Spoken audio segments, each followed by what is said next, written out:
എല്ലാ കൂട്ടുകാർക്കും കേറ്റിൻ്റെ പുതിയൊരു മോക്ക് ടെസ്റ്റ് വീഡിയോയിലേക്ക് സ്വാഗതം. അപ്പോൾ നമ്മൾ സൈക്കോളജിയായിട്ട് ബന്ധപ്പെട്ട് പ്രീവിയസ് ആയിട്ടുള്ള ക്വസ്റ്റ്യൻസ് മോക്ക് ടെസ്റ്റ് ചെയ്യുവാണ്. അപ്പോൾ എപ്പോഴത്തെയും പോലെ തന്നെ നിങ്ങൾ മോക്ക് ടെസ്റ്റ് ചെയ്തിട്ട് മാർക്ക് കമൻറ്റ് ചെയ്യാൻ മറക്കണ്ട. പ്രദേശത്തിൻ്റെ ഭൂപടം തയ്യാറാക്കുന്നതിലും സംഗീതോപകരണങ്ങൾ ഉപയോഗിക്കുന്നതിലും മിടുക്ക് കാണിക്കുന്ന കുട്ടി ഏതെല്ലാം ബഹുമുഖ ബുദ്ധിയാണ് ഇവിടെ പ്രകടമാക്കുന്നത്?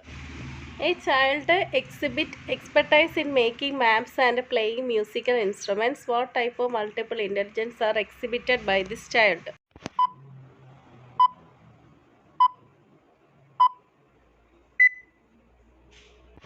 നമുക്കറിയാം സംഗീതോപകരണങ്ങൾ ഉപയോഗിക്കുന്നതെന്ന് പറയുമ്പോൾ അത് മ്യൂസിക്കൽ ഇൻ്റലിജൻസ് ആണല്ലേ. അപ്പോൾ നമ്മുടെ ഓപ്ഷൻ്റെ അകത്ത് 3 ഓപ്ഷനിൽ മ്യൂസിക്കൽ ഇൻ്റലിജൻസ് കിടപ്പുണ്ട്. ഇനി മറ്റേതെന്താണെന്ന് കണ്ടുപിടിക്കണം. അതായത് ഭൂപടം തയ്യാറാക്കുന്നു അല്ലെങ്കിൽ മാപ്പ് തയ്യാറാക്കുന്നു എന്ന് വെച്ചാൽ നമ്മൾ കൊടുത്തിരിക്കുന്ന ഒരു പേപ്പറിൻ്റെ അകത്ത് ആ ഒരു സ്പേസ് കറക്റ്റായിട്ട് വിനിയോഗിക്കുന്നു എന്ന് പറയുന്നെങ്കിൽ കുട്ടിക്ക് എന്താ ഉള്ളത്? വിഷ്വൽ സ്പേസ് ഇൻ്റലിജൻസ് ആണ് അല്ലേ, ആർക്കിടെക്റ്റ് അങ്ങനെയൊക്കെ ഉള്ളവർക്കുള്ളത്. അപ്പോൾ ഓപ്ഷൻ ബി ആണ് ഇവിടെ കറക്റ്റ് ആൻസർ. രണ്ടാമത്തെ ക്വസ്റ്റ്യൻ, താഴെ പറയുന്നതിൽ കൂട്ടത്തിൽ പെടാത്തത് കണ്ടുപിടിക്കുക. Odd one out of the following is.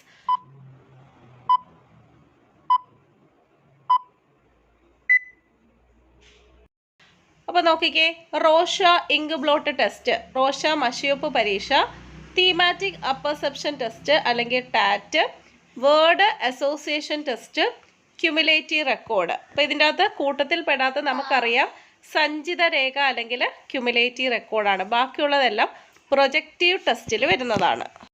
മൂന്നാമത്തെ ചോദ്യം, ചക്രത്തിൽ ഓടുന്ന കളിപ്പാട്ട വണ്ടികൾ തള്ളി ഓടി ശീലമുള്ള കുട്ടി ചക്രമുള്ള മറ്റു തരം കളിപ്പാട്ടങ്ങളും അതേ രീതിയിൽ ചലിപ്പിക്കുന്നു. അതായത് നിലവിലുള്ള അറിവുകൾ ഉപയോഗിച്ച് പുതിയ സാഹചര്യത്തെ മനസ്സിലാക്കാൻ ശ്രമിക്കുന്നു. ഈ പ്രക്രിയയെ എന്ത് വിളിക്കാം?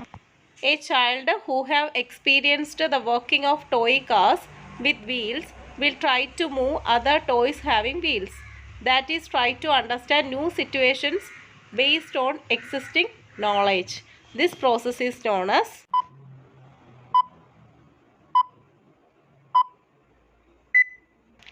കുട്ടിയുടെ കറണ്ട് നോളജ് അല്ലെങ്കിൽ അവൻ്റെ പ്രീവിയസ് എക്സ്പീരിയൻസ് എന്ന് പറയുന്നത് എന്താണ്? ചക്രത്തിൽ ഓടുന്ന കളിപ്പാട്ടങ്ങളെല്ലാം അവൻ തള്ളി ഓടിച്ച് ശീലമുള്ള കുട്ടിയാണ്. അപ്പോൾ പുതിയ കളിപ്പാട്ടം കിട്ടുമ്പോഴും, അതായത് അതേപോലെ ചക്രമുള്ള പുതിയ കളിപ്പാട്ടം കിട്ടുമ്പോഴും അവൻ അതേ രീതിയിൽ തന്നെ ചലിപ്പിക്കുന്നു. അപ്പം അതിൻ്റെ അർത്ഥം എന്താണ്? അവൻ്റെ നിലവിലുള്ള നോളേജ് അല്ലെങ്കിൽ അറിവുകൾ ഉപയോഗിച്ച് പുതിയ സാഹചര്യത്തെ മനസ്സിലാക്കാൻ ശ്രമിക്കുന്നു അല്ലെങ്കിൽ സ്വാംശീകരിക്കുന്നു അല്ലേ. അതിനെയാണ് നമ്മൾ എന്ത് പറയുന്നത്? സ്വാംശീകരണം അല്ലെങ്കിൽ അസിമുലേഷൻ എന്ന് പറയുന്നത്. നമ്മുടെ വികാരങ്ങളെ തിരിച്ചറിയുക, വികാരങ്ങളെ നിയന്ത്രിക്കുക, ബന്ധങ്ങൾ കൈകാര്യം ചെയ്യാനുള്ള കഴിവ്, ഇവ മൂന്നും എന്തുമായി ബന്ധപ്പെട്ടിരിക്കുന്നു? Knowing our emotions, managing our emotions, dealing relations effectively. These 3 are related to.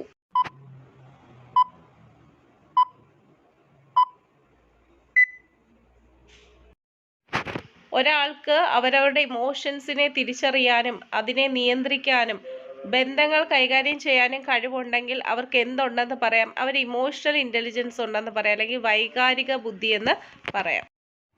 സ്കീമകളുടെ ആന്തരിക പുനർവിന്യാസവും കൂട്ടിച്ചേർക്കലും വഴി ശക്തവും പരസ്പര ബന്ധിതവുമായ ഒരു മാതൃഘടന രൂപം കൊള്ളുന്ന പ്രക്രിയ എന്ന് പറയാം?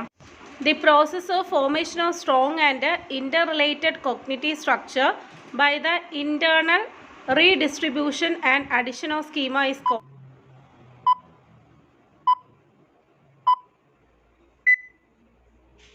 ഇതിനെ നമ്മൾ ഓർഗനൈസേഷൻ അല്ലെങ്കിൽ സംയോജനം എന്ന് പറയും കേട്ടോ.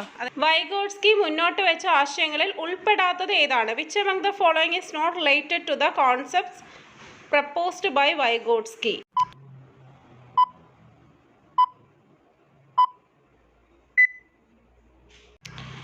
എന്താണ് സോൺ ഓഫ് പ്രോക്സിമൽ ഡെവലപ്മെൻറ്റ് അല്ലെങ്കിൽ സമീപസ്ഥ വികാസ മണ്ഡലം, സോഷ്യോ കൾച്ചറൽ ലേണിംഗ് തിയറി അല്ലെങ്കിൽ സാമൂഹിക സാംസ്കാരിക പഠന സിദ്ധാന്തം, ഗ്രൂപ്പ് ലേണിംഗ്, സംഘപഠനം, ഇതൊക്കെ വൈഗോട്സ്കിയുമായിട്ട് ബന്ധപ്പെട്ടയാണ്. അതീത ചിന്ത അല്ലെങ്കിൽ മെറ്റാകോഗ്നിഷൻ, ചിന്തയെ പറ്റിയിട്ടുള്ള ചിന്ത അല്ലേ.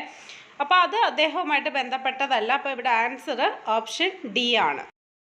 അടുത്ത ചോദ്യം, വിളംബിത ചാലക വികാസത്തിന് കാരണമല്ലാത്തത് ഏതാണ്? Which of the following is not a reason for delayed motor development?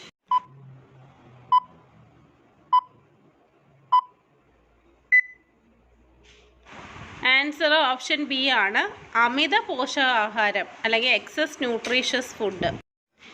വ്യക്തിത്വവുമായിട്ട് ബന്ധപ്പെട്ട് ആത്മബോധം, ആദർശാത്മക അഹം, യാഥാർത്ഥ്യാധിഷ്ഠിത അഹം എന്നീ ആശയങ്ങൾ മുന്നോട്ട് വെച്ചത് ആരാണ്?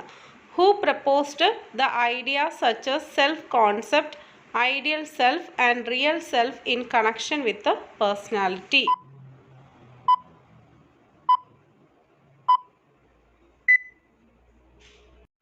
ഇത് മുന്നോട്ട് വെച്ചത് കാൾ റോജേഴ്സ് ആണ്. Option A. അടുത്ത ചോദ്യം, മൾട്ടിപ്പിൾ ഇൻ്റലിജൻസ് അല്ലെങ്കിൽ ബഹുമുഖ ബുദ്ധി എന്ന ആശയത്തിൻ്റെ ഉപജ്ഞാതാവ് ആരാണ്?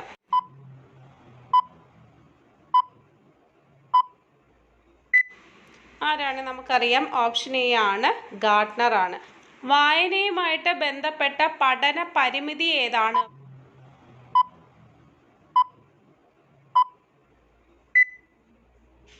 വായന, നമുക്ക് വായിക്കാൻ പറ്റുന്നില്ല. നമ്മൾ ലെക്സിൻ്റെ സോപ്പിൻ്റെ കവർ എടുത്തിട്ട് ലെക്സ് എന്ന് നമുക്ക് വായിക്കാൻ പറ്റുന്നില്ല. പറഞ്ഞേ, ഡിസ്ലെക്സിയ. മറക്കത്തില്ല. വായനയുമായിട്ട് ബന്ധപ്പെട്ട പഠന പരിമിതി ഏതാണ്? ഡിസ്ലെക്സിയ ആണ്. Option A.